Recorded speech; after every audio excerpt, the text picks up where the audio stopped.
ఓం నమో భగవతే వాసుదేవాయ.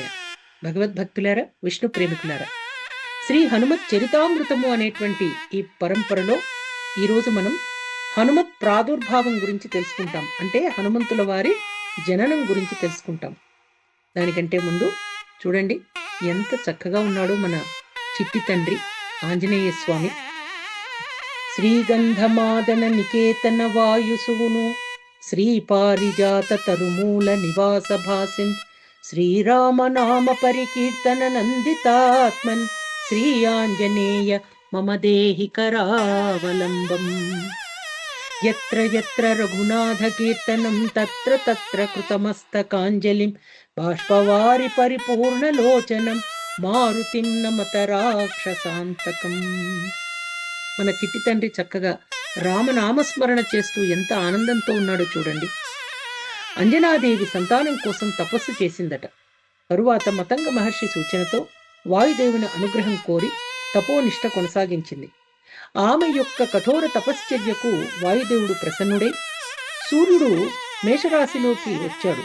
చిత్రా నక్షత్రంతో పౌర్ణమి వచ్చింది. చైత్ర పౌర్ణమది. వాయుదేవుడు ప్రత్యక్షమై నీకేం కావాలి అని అడిగాడు. ఉత్తమ పుత్రుణ్ణి ప్రసాదించమని అంజనాదేవి కోరిందట. నేనే నీకు తనయుడనై జన్మిస్తాను అని ఎంతో విశేషంగా వాయుదేవుల వారు అన్నారట. అంతేనండి, ఆవిడ చక్కగా ఇంటికి వచ్చారు. ప్రియురాలికి లభించిన వరం సంగతి విని కేసరి అమిత ఆనందం పొందాడు. ఒకనాడు ఆమె కొండ మీద నిలబడి ప్రకృతి సౌందర్యం పరికిస్తూ ఉండగా ఒక గాలి తెర వచ్చింది. తన శరీరాన్ని ఎవరో తడుపుతున్నట్టు అనిపించింది. అంతే, ఎంతో విశేషంగా ఆవిడ ఎంతో కొంత ఆలోచనకు లోనయ్యింది. ఏమిటిది ఈ రీతిన జరుగుతోంది అని. అయితే వాయుదేవుడు ప్రత్యక్షమై నీ పాతివ్రత్యానికి కాని నీ పాతివ్రత్య నిష్టకు గాని భంగం కలగట్లేదు తల్లి. అవ్యక్త రూపంతో నిన్ను తాకి బుద్ధిశాలి బలపరాక్రమ సంపన్నుడు అయ్యే పుత్రుణ్ణి ప్రసాదించాను. నీకు కలగబోయే తనయుడు నా అంత ధైర్య తేజో బలపరాక్రమాలతో విరాజిల్లుతాడు. ఎంత దూరమైనా దూకగలవాడవుతాడు అనగానే అంజనాదేవి ఎంతో సంతోషించి వాయుదేవుని మీద క్షమాగుణం చూపిందట. కొంతకాలానికి ఆమె గర్భవతి అయింది. ఆ కాలంలో కేసరితో కలిసి సహధర్మచారిణి అయి పరమేశ్వరుని ఉపాసించింది. ఆ పరమశివుడు ప్రసన్నుడై ఆమె సంతానాపేక్ష విని ఆ ఏకాదశ రుద్ర రూపాలలో 11వ రూపమే నీకు తనయుడిగా ప్రకటమవుతాడు. వాయుదేవుడు నిన్ను నా వల్ల అనుగ్రహిస్తాడు అని పరమశివుడు చెప్పారట. అంతేనండి, చైత్రశుద్ధ పౌర్ణమి మంగళవారం పవిత్ర ముహూర్తంలో పవనతనయుడు ఈశ్వర అంశతో జన్మించాడు. కొందరు హనుమంతుని జన్మతిథి చైత్రశుద్ధ ఏకాదశి అంటారు.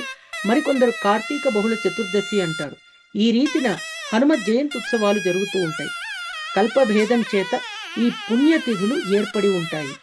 భగవద్భక్తులారా చూడండి, సుందర దేహం, పింగళ వర్ణ శిరోజాలు, దేహం మీది రోమాలు, నేత్రాలు కూడా పింగళ వర్ణాలే, మెరుపులా వెలిగే కుండలాలతో హనుమంతుడు అవతరించాడు. తల మీద మణిఖచిత శిరస్త్రాణము, ఎంతో చక్కటి బుల్లి కిరీటంతో ఉంటాడు. రొమ్మున యజ్ఞోపవీతం, నడుమున మౌంజి, చేత వజ్రం భాసిస్తున్నాయి. ఈ అలౌకిక రూపం తల్లిని ఆనంద పరవశురాలిని చేసింది. అంజనాదేవి కేసరులు ఆనంద తరంగాలలో తేలియాడారు. భూమండలమంతా ఆనందోత్సాహభరితమైంది. దేవ ముని వానర సంఘాలు, పర్వత నదీనద సాగరాలు, పశుపక్ష్యాదులు కూడా ఆనందోత్సాహాలలో తలమునకలే ఒక శుభోదయాన్ని సూచించాయి.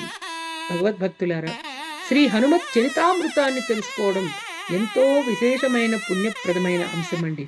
అందుకనే యత్ర యత్ర రఘునాథ కీర్తనం తత్ర తత్ర కృతమస్తకాంజలిం బాష్పవారి పరిపూర్ణలోచనం మారుతిం నమత రాక్షసాంతకం. భగవద్భక్తులారా, విష్ణు ప్రేమికులారా, శ్రీ హనుమత్ చరితామృతంలో హనుమంతుని పుట్టుపూర్వోత్తరాలు, తల్లిదండ్రుల గురించి తెలుసుకుంటూ విశేషంగా హనుమత్ చరితామృతంలో మనము ఆస్వాదించవలసిన మరొక అంశం హనుమంతుని యొక్క బాల్యము, అద్భుత సంఘటనలు. వీటిని తరువాయి భాగంలో తెలుసుకుందాం. అప్పటిదాకా శ్రీ హనుమతే నమః, శ్రీ హనుమతే నమః, శ్రీ హనుమతే నమః ఈ నామస్మరణతో శ్రీరామ్ జయ రామ్ జయ జయ రామ్ అనే దివ్య నామ సంకీర్తనతో అందరం కూడా మంగళప్రదమైనటువంటి మానవ జన్మను సార్థకం చేసుకుందాం. తరువాయి భాగం వరకు జై శ్రీరామ్, జై శ్రీకృష్ణ.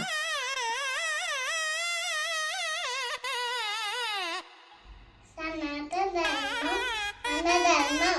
డాక్టర్ కే భవానీ మాతాజీ గారి ఛానల్ చూడండి, లైక్ చేయండి, షేర్ చేయండి, కామెంట్ చేయండి. హరే కృష్ణ. జై జై జై జగన్నాథ్. హరే కృష్ణ. మన ధర్మం సనాతన ధర్మం. మన సనాతన ధర్మం ప్రవచనాల ఛానల్ని సబ్స్క్రైబ్ చేయండి, లైక్ చేయండి, షేర్ చేయండి.